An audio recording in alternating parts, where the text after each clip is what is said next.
3, 2, 1. Okay, welcome, Tyler, the violin torturer. Hey, thanks for having me. We couldn't think of a better person to have our very first interview with. Like, seriously, I'm always telling Sarah about Instagram and how it's just filled with violin makers and luthier accounts and practice accounts, and it's just where, if you were in the classical world, to go. And then your account popped up on my page one day, and I started going through it. I'm like, this is everything we love. It's just everything we love. And you hit all the points that we talk about, you know, like Stradivari would make Baroque instruments, and we've spoken about how they've been, you know, modernized and things like that. And it's just like, okay, when I saw your account, I'm like, this guy's got it. We've got to interview him at some point. Not that we were even thinking about interviews at the time, but it's fantastic. So thank you so much for coming on. Yeah, thank you for that. I definitely take some cues from Instagram itself, like you're saying, watching the luthiers, and they're just trying to do like the Bizarro version. And I think I might have even gotten the Baroque thing from something that you guys posted. And I mean, it is indeed thought-provoking. And I actually have a little notepad of different ideas that I have that I've encountered, like just seeing a weird instrument, or you know, how can I turn it? How do I convolute this thing into something like dark and hilarious? Well, I do like meme ideas. I do like that you've posted. Anytime you've posted something about, you know, historic instruments or about makers, it's always well informed. And then you've got the dark comedy of, I'm going to make a love heart shaped violin. Or my favorite one, which I will buy, is the upside down violin. I have that over here. Yeah, that's fantastic. Can you get it and show us? Yeah, sure. Oh, that's great. You've got it there. I have like a little shelf of stuff. Oh, it's kind of a mess over here. That's so cool. Oh my gosh, I love it. What's the other one? The violin, but it's got electric bass strings on it, and you can play it. Yeah, I have like a whole bunch of things. Hold on, give me a second. Yeah. This is great. It's so good. The first question I want to ask him, you can't hear me now, but the first question I want to ask is basically, why does he do such controversial things? Is it just to be funny, or is it to be really annoying? So that's my let's first just wait till he gets back on. Okay, that's you can. My first question. Okay, cool. Sorry. Yeah, hi. Oh, here we go. Oh, but anyway, yeah. Yeah, show it. This one's upside down. So, like, where's the sound come out of? Yeah, the tricky part is you got to actually move the bass bar to the front, and then you have to cut off the tab. Like, normally this is the back, right? So normally there's a tab, and that's what keeps the neck on. So I had to actually graft like a spruce tab, and yeah, I mean, it took me a while, but it's interesting. You just have to get inside and just flip all the parts, and then the sound post is on the wrong side too, because you still set it. You still set it through that side. It's amazing. So Annabelle and I were discussing what our first question was going to be, and it turns out that her question and my question are the same. Yeah. So Annabelle, you do it. So why do you torture violins? Why? There's no other question to ask. Let me add to the question by saying, you're doing it for comedy, for, you know, humor, to sort of disrupt the mainstream, or just to be really annoying, or a little bit of everything. All of those, yeah. I think you just checked everything down. It's for the spectacle. Yes. I think in a lot of respects. But really what it comes from is I'm actually a bass player, not really upright bass, but I got an upright bass maybe a decade or so ago, and I do really enjoy the form of the instrument. But I realized upright basses are like really freaking expensive. So one of the decisions I made is like, well, I'm gonna start working on violins and then hopefully work my way up to like cellos or something. And so that's where I got into like the violin thing, and then I didn't really have a lot of tools at hand, so I started kind of using more crude methods to like open a violin and to fix the violin. And I was kind of realizing, like, you know, this really goes against everyone's idea of just a violin being this nice, fine instrument. and I think it's true though. You do have to do a lot of like surgery, I guess is a better word, but I'll just call it torture, because when I was finally done with my first violin, and you can see it as the first post on my feed, but it was pretty tortured. It had like rubber bands and all these different clamps, and you know, like if you're being really careful, you'd only maybe set like one clamp at a time, or So I think that like when you throw a lot of this stuff out the door and you stop trying to be careful, then you can just be more experimenting and you can be more free with kind of what you're able to do, and that's kind of like the origin, I guess, of violin torture. I think it's just, I think it's so funny because like the violin making world is so like posh, and it's craft, and it's like how this is artwork, and it's and you're just like, the way they go on and on and on about the varnish and the millimeter here and there, and I honestly do not believe those makers went on and on like that. They had a job to do, like King Louis, whoever needs a violin, let's just knock one up quickly, far out. God, the way they go on about it now, it's just hideous. It's so been a preserved way of making. That's like you just, and then Instagram and social media has put it online, and everyone's just like obsessed with it, and then you just come through and you're just like just a renegade, You just devastate the whole thing. It's just great. That's why it's so great with what we're doing, Splitting Hairs, is the way we talk about, say, like these myths in the classical world. That's why it just fits so well. We're like, this is brilliant. But you're not from the classical world, so what makes you want to destabilise those traditional ways of thinking in the first place? Are you like that in other fields? Are you like that in your workplace? Yeah, I guess I'm definitely like an argumentative kind of destabilizing kind of person. That's for sure.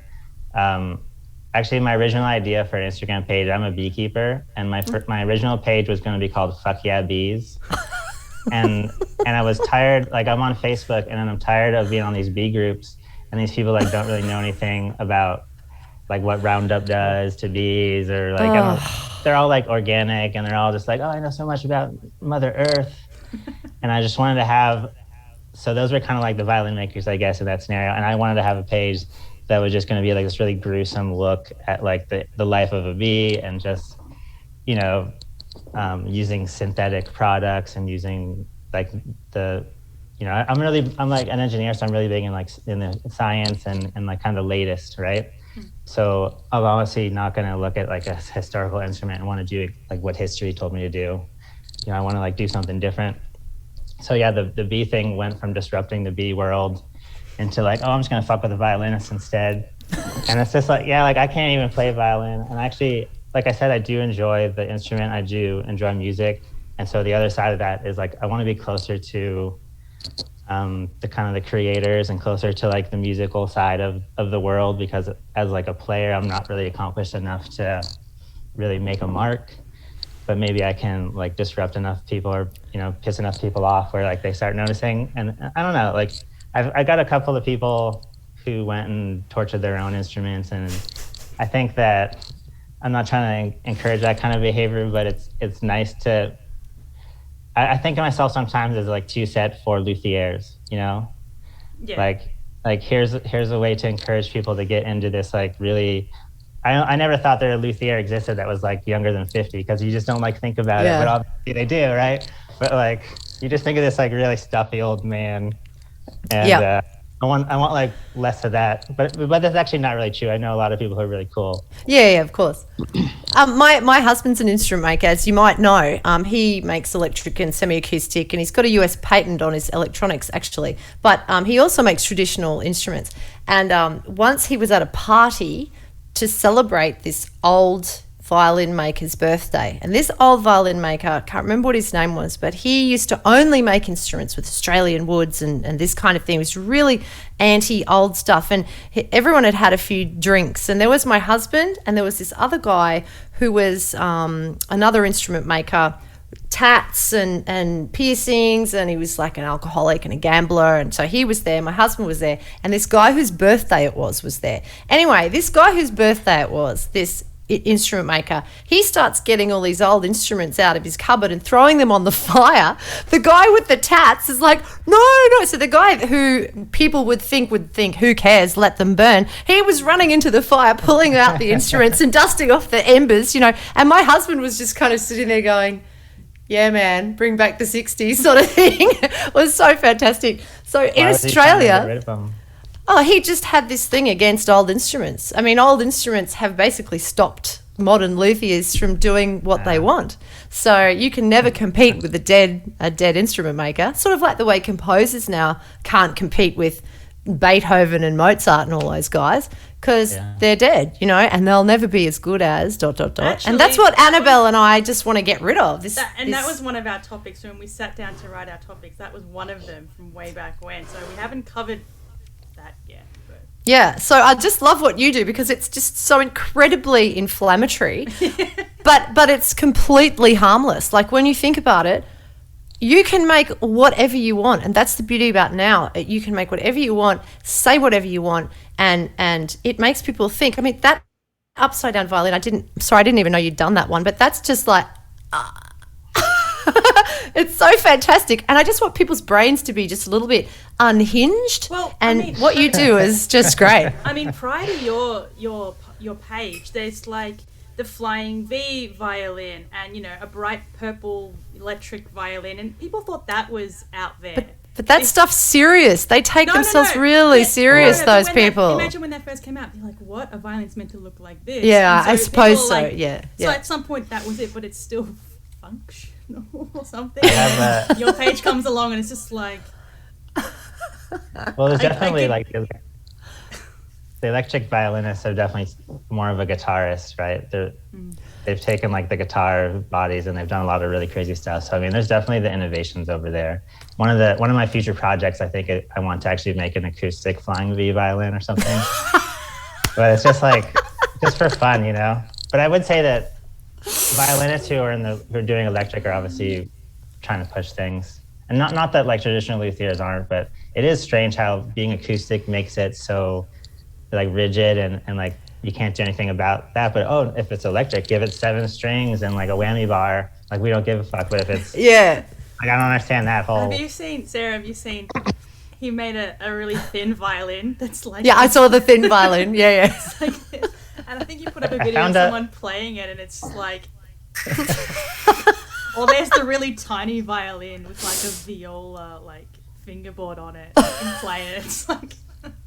Have you got it there? What are you reaching for, Tyler? My bass was going to fall off. Oh, I thought you were going to show us something. This is the bass one. Oh, yeah. The viola. But yeah, the ones she described, I mean, those are all kind of within reach. But I think some of it is a little bit like of a cheap spectacle. It's just like, let me see if I can put the biggest neck on the smallest violin. Or, one of the things I want to do is put like cello pegs on the violin scroll. or just like, I don't know, just like really stupid shit that honestly isn't really an experiment per se, but it's just kind of like an art. Like anytime I have an idea for any kind of modification I can make, I usually just do it. Absolutely. Why not?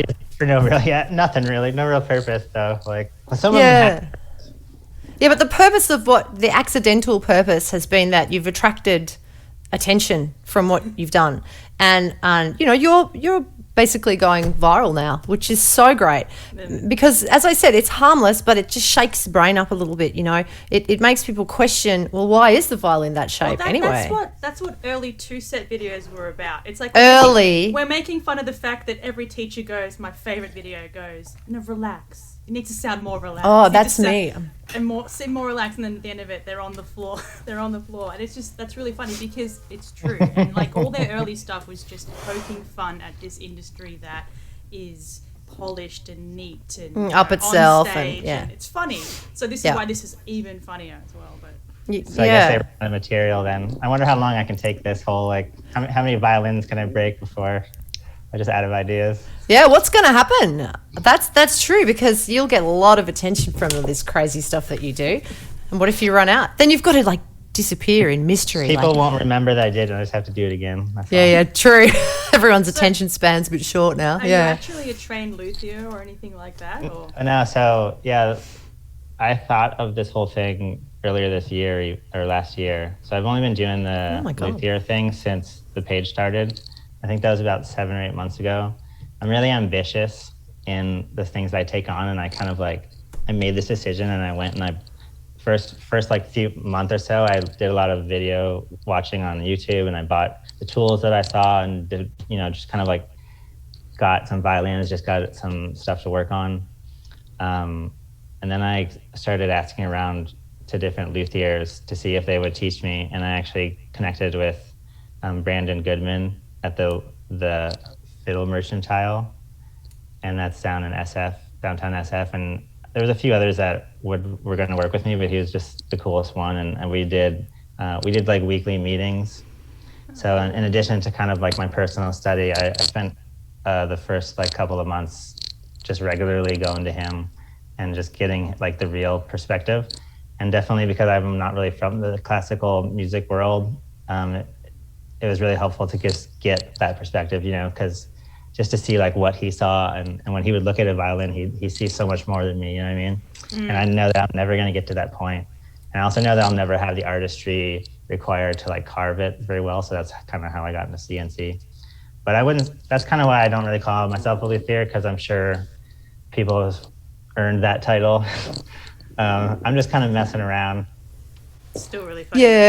Yeah. But I mean, in our country, in Australia, I don't know how much you know about Australia, but there's a bit of a self-esteem problem we have here, being a colony of the British Empire a while ago, and now we don't really know who we are, and we can't be good at anything unless we go overseas, and so we've got this kind of problem that if we do want to do something in this country which is sort of European, we feel like we can't unless we go overseas and study it. But actually in Australia there have been really incredible instrument makers, and but it's almost like we're not allowed to say we are. I mean, a lot of people do call themselves luthiers, but some of them just do a 6-week course in Cremona and then come back and open up a shop, or some of them do half the amount of training they need and open up a shop. So we've got sort of a lot of people who do call themselves luthiers, whereas maybe they should just be repairers, or you know what I'm saying? I don't think they do have the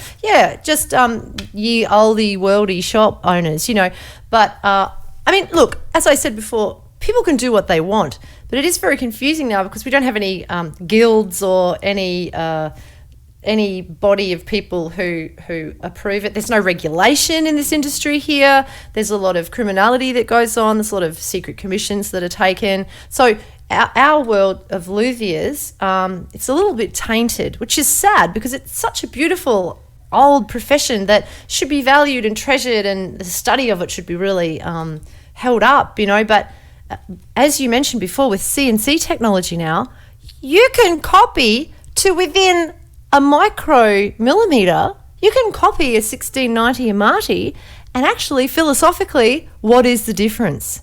So there's another very disruptive thing you're doing is using CNC technology. And so the question is, so my husband taught his son, but the dilemma for my husband was, do I teach him all of the things I learned when I was really young, and do I teach him that for 20 years, or do I teach him the shortcut way plus this CNC technology? And that's exactly what he did. Yeah. And now they're just like, they're about to go into production, and it's just fantastic. So how much of the old stuff do you let go of? How do you feel about that? Your own training, It reminds me of like a sushi chef or something where you have to like make balls of rice for the first 5 years. Like that's just stupid. Like, that doesn't make you. I think you definitely can skip that stuff. And that was my plan, having no woodworking ability, but a breadth of technology and programming knowledge. I bought my CNC pretty cheaply. It's one that you build yourself, and I didn't have to program any of it, but it did take a little bit of technology to kind of get it running. But what do you mean you don't have to program it? Do you like drive it somehow? I don't know anything about this. So basically what I meant by that is there's code that you send to this thing, and the thing has a brain that's actually on the CNC, and that's what controls the router. And so that part is like already kind of all set up for you, so you don't really think about that. You just have to go and develop a 3D model of something. And I only just started doing that, and it's pretty fun to kind of build this thing in 3D space. And as like a software engineer, I'm really focused on kind of, I guess, like repeatable iteration of something. And so I don't want to design a violin and then carve out the top and be like, okay, I did this. Now I want to make this one change, and then I carve the whole thing again. Now how do I know that like everything's the same with that one change? Consistency. There's such a, I mean, we've spoken about it a little bit in an episode, which is like there's still an appreciation and a craft, not necessarily art form, in hand making things. Like, it's society's put emphasis on this is a handmade leather bag or something. You know? So it's the same with violins, but I think what are they, CNC? CNC machines. I think they're gonna they're gonna challenge the violin making world. Yep. There'll be such a pushback on it from the establishment. Who cares? I think. Who cares? Right. I mean, I still put value on handmade violins and things like that. But when you can, mesh the two technologies together, I think. I mean, I just think that there's. I totally agree with you. Like a revolution sort of in violin making, because we're so much further along in the technical developments now with everything technological. Yeah. The violin making world is gonna just get dragged across the line, or it's gonna have to do it at some point. That's not to say people won't stop learning by hand, or continue to make by hand, but it's just. There's going to be a change come through that industry. I mean, the only thing bad I think about it is that some people get their pre-carved pieces, glue them together, and pretend that they've hand carved them, and that happens everywhere. So what were you going to say, Tyler? Sorry. Oh, I was just saying. Actually, I've talked to a lot of other luthiers, and a lot of them do have some amount of CNC actually in their process, even the violin makers. But it really depends on, like you're saying, they stop at a certain point. Like even some of the pros, like I know this one guy local to me, and he uses like this really big belt sander thing to like carve out the inside of a top, for example. And not like a chisel or something, but he just goes at it with this thing, and it's just like, okay, well, where do you draw the line? Like, yeah, exactly. But yeah, people definitely, they get to a certain point, but then like you're saying, there's a certain perceived value. And I actually had a discussion on my page about this, and a lot of the like really hardcore luthiers were like, no, it has to be totally handmade to be handmade. But actually, like 90% of anybody else was really just like, okay, if you touch that last part with like your hands, if you finish the job, if you're doing sanding and finishing, and then maybe you're graduating it slightly. Well, that's it still feels handmade. That's when you see a label that says made in somewhere. It's not made in. It's probably assembled in. So Louis Vuitton can get their materials from another country, bring it all to France, and then assemble it in France, and it's made in France, handmade in France or something. So it's like, what are these meanings? Like, what do these even mean anymore?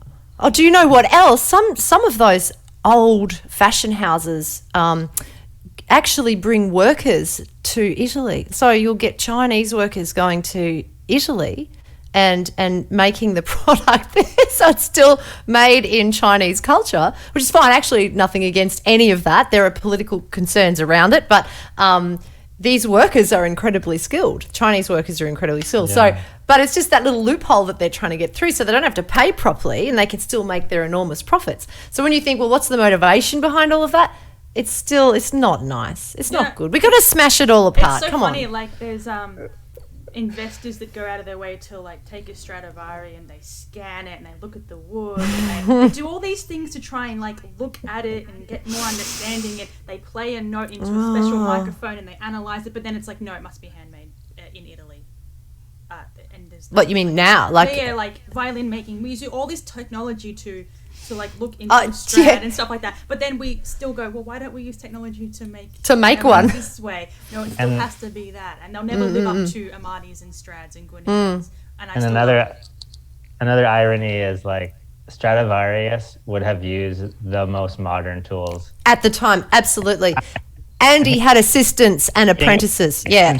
And it's just like, hello, like he would have used the CNC if he had a freaking CNC. Totally. Yeah, because he was a very prolific man. He was very popular. Everyone wanted his violins. He needed to churn those out. So he would not have said no to a bit of machinery for sure.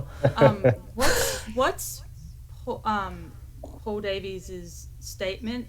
Respect for the respect for the past, vision for the future. Yeah. That's why Paul that's my husband, nails. I mean, it's a complete attitude that he has. Because that's like not dissing Strad and and the old instruments and Amati. That I think they're amazing. But we've got stuck there, but we want to keep moving forward, you know. Yeah, well, we haven't got stuck there, but yeah, society as a whole has placed way too much value on that stuff, and playability, not necessarily $9.9 million better playability, look, feel, any sound, any of it, you know. I gotta read. Well, keep talking. From a value perspective, I mean, a violin is an interesting thing because it's a hybrid between, you know, an instrument that has practical value, it's a historical thing. Yeah. What? And it's a piece of art. I just saw this. The Strad did an interview with Two Set and says, no. Oh my gosh. Two Set Violin exposed the dark side of buying and selling violins. We did that in episode 8 last year. Look, Two Set are too famous. They can do whatever they want now. That's fine. And then the other one that they posted on the Strad was someone talking about, $1 million violins not necessarily worth that much. And it's like, again, we've already spoken about that. Yeah, but that's fine. Can I say, Tyler, I used to be a violin tutor to those boys, Eddie and Brett and Eddie. Yeah, so I'm from Brisbane, which is in Queensland, and Eddie was such a naughty boy. It's like, God, he just wouldn't shut up, but he was completely funny. He was great. He was funny, and I supported Two Set in the beginning. I thought they were great, but then after a while, it's just clickbait. What they're doing, they're not talking substance anymore. They're YouTubers, and they're funny. Like, they are funny, but at some point, it's like, okay, they've run out of ideas because some of their videos now are just dumb and disrespectful and actually wrong, and it's like, well, that's why I got so worked up at that, because it's of all people bringing that up to the Strad of all companies. It's just like, but the Strad needs clickbait more than anything at the moment, because no one's really interested in this. I was trolling them a little while, and they would post about Anne Sophie Mutter, and then I would put out Anne Sophie Mutter video on the comments, and like that went up however many views. So I'm just like, people are already talking about these things. These ideas that we talk about aren't new. These grievances aren't new, but it's just like the industry's so like heavy and dominating. Most people just accept the ideas without questioning it, even if they feel uncomfortable about it. People are just naturally accepting. The three of us aren't naturally accepting, obviously, but it's hard not to come across as a real whiny, annoying person when you're trying to get your point across. And it does feel like sour grapes as well. Like, if you, it's like, none of us are sort of like in that group. So it's sort of like, it's not really that though. It's not really a competitive thing. It's just like, can't you see it's bad to make secret deals and not tell people you're taking a commission? Like, isn't that bad? Can't you see? So I'm just a bit more like, I can't conform. I hope I don't get into trouble with my workplace, because I've got a very conservative workplace. Yeah.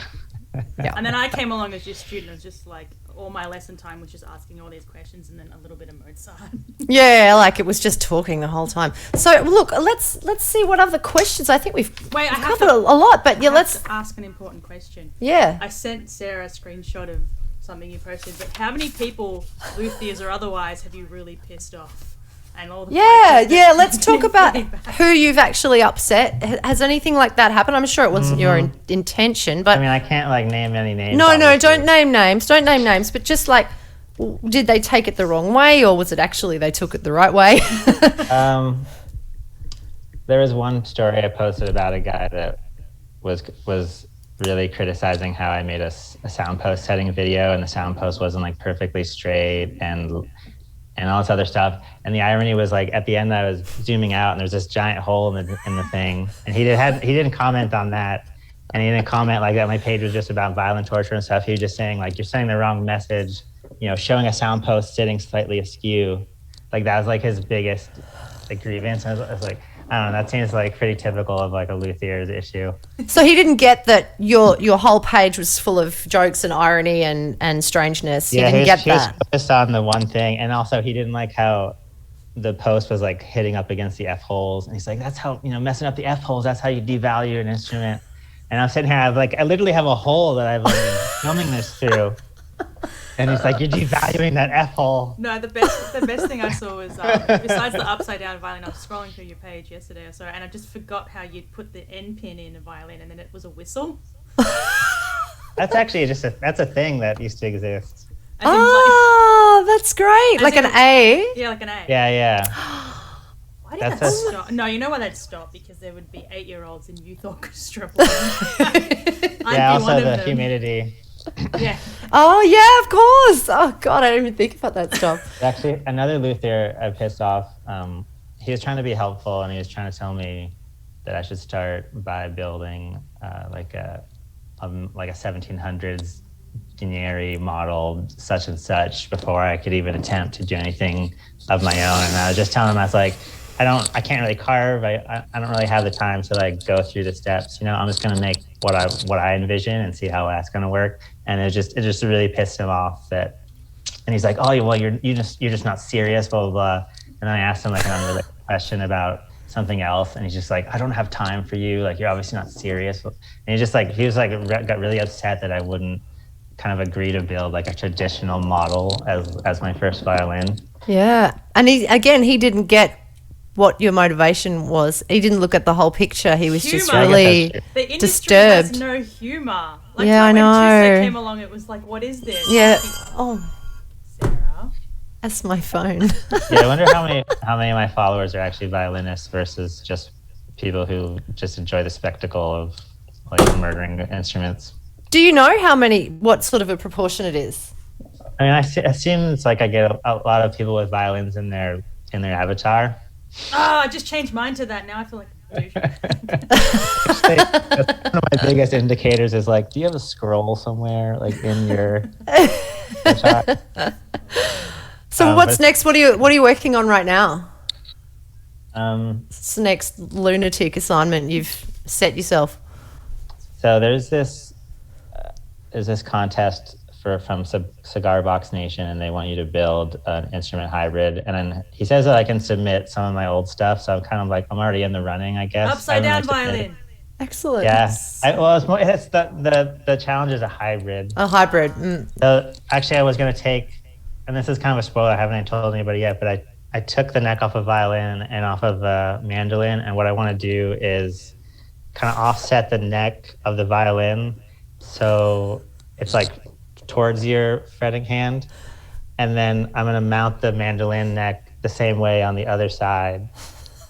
So the mandolin has a bridge that goes across, but it's askew because you can't have them parallel. So the mandolin neck's askew, and so everything's askew across the back, and then if you flip it, it's similarly askew, but it's a violin. Oh my God.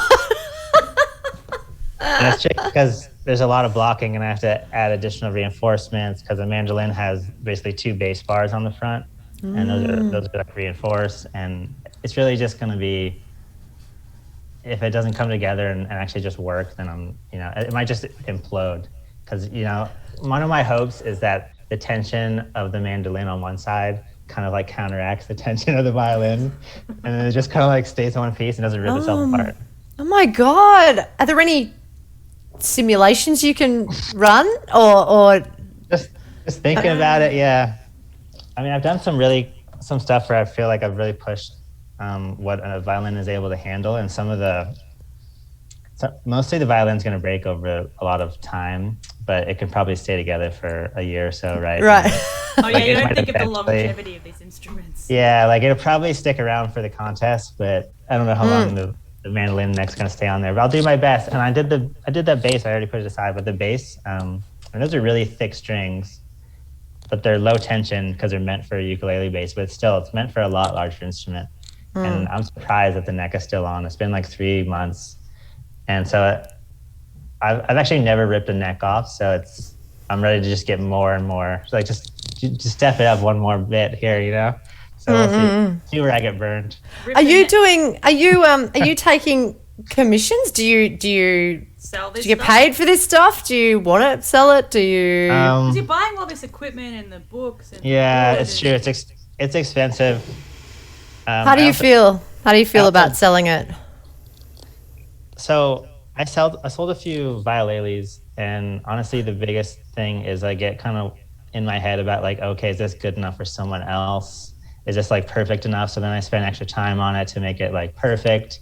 And I should probably just have like a no return policy. And then realize that my name is Violin Torture, but I'm still kind of a perfectionist. And when I do something for myself, it's quick and it's easy. When I do something for someone else, it takes a long ass time. And I already have a really great job, frankly, like in tech, and I don't need to like spend 6 hours on ukulele for $300. But it's at the same time, I do want to contribute to like the artistry, and to like, when someone like asks me for an instrument, I'm like, yeah, hell yeah, let's like make this weird thing, and I want you to have it, but I can't do it they're kind of expensive. I guess that's kind of the thing. Is if I were gonna sell, expensive. And I did the hearts, and those took a while too, but maybe I broke even, but it's not even about money. Like I'm way in the hole when it comes to just screwing around with violins. But that's kind of par for the course, because the bee thing is also just a money pit, and it's really just where your passion lies.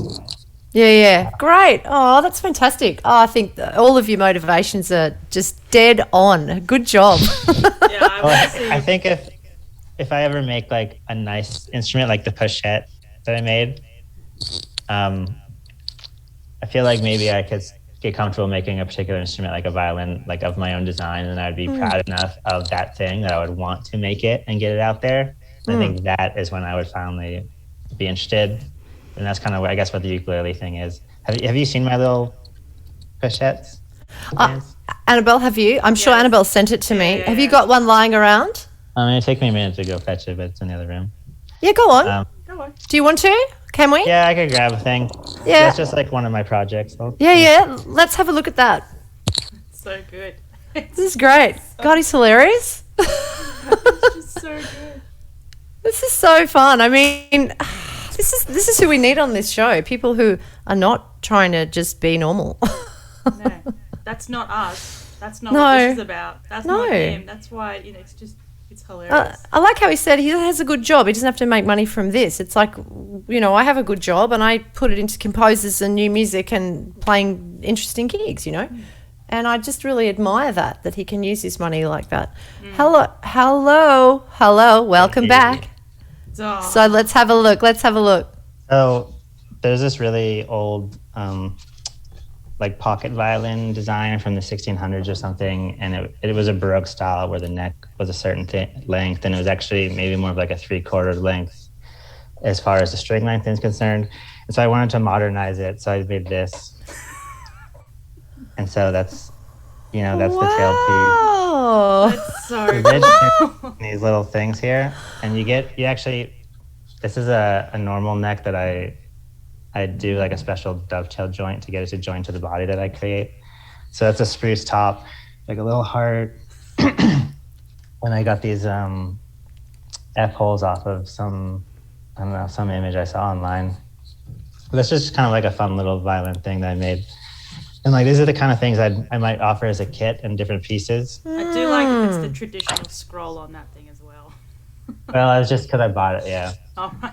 The neck I bought. So basically, if this were to be a kit, I would buy the neck and then machine the dovetail on it, and then I would buy the fingerboard that fits with it and the pegs I would fit, and then I would get, you could buy like an accessory pack, Yeah. So then I would machine the back and the front, and then provide that all in one big package for honestly not too much money. Have you guys ever seen the Veil d'Amour? Oh yeah, divine. Yeah, I fixed up one of these recently. Yeah, I think I saw the video of that. Yeah. But yeah, little projects like that, they're just so fun to work on, and I just I want to basically realize them into the physical world. So it does encourage me to build some of them. Yeah, fantastic. Well, look, Annabelle, got anything else to ask? Because I'm a bit I'm done with this guy. He said everything I wanted him to say, and just really, really happy to have you on this show. Seriously, thank you. It's awesome. Yeah, I'd love to come back and keep you guys updated or whatever. Please. Definitely. Thank you so much. Yeah, all next right. time I should have more of a show and tell or something maybe. Yeah, that's a great idea. That's awesome. Let's do that. Show and tell with Violin Torture Guy. Yeah, I've only got Fantastic. normal violin. I don't have anything. I do have a normal violin here too. This is I do fix them up sometimes. Yeah. This is a nice old one that's already had a lot of work done. So when I see a violin that has a history, that's something that I like to kind of keep it going, you know? Like some violins I break and other violins, especially the ones that look like they've been broken and fixed before, those are the ones I have like a soft spot for. Oh. It's like a messed up violin. Yeah. I just want to like bring it back to health. Kind of like my students, hey, Annabelle? All right, guys, thanks a lot. Take care. See you soon. Thank See you you. again, Thanks for Tyler. having me. Thanks a lot. Bye. Yeah.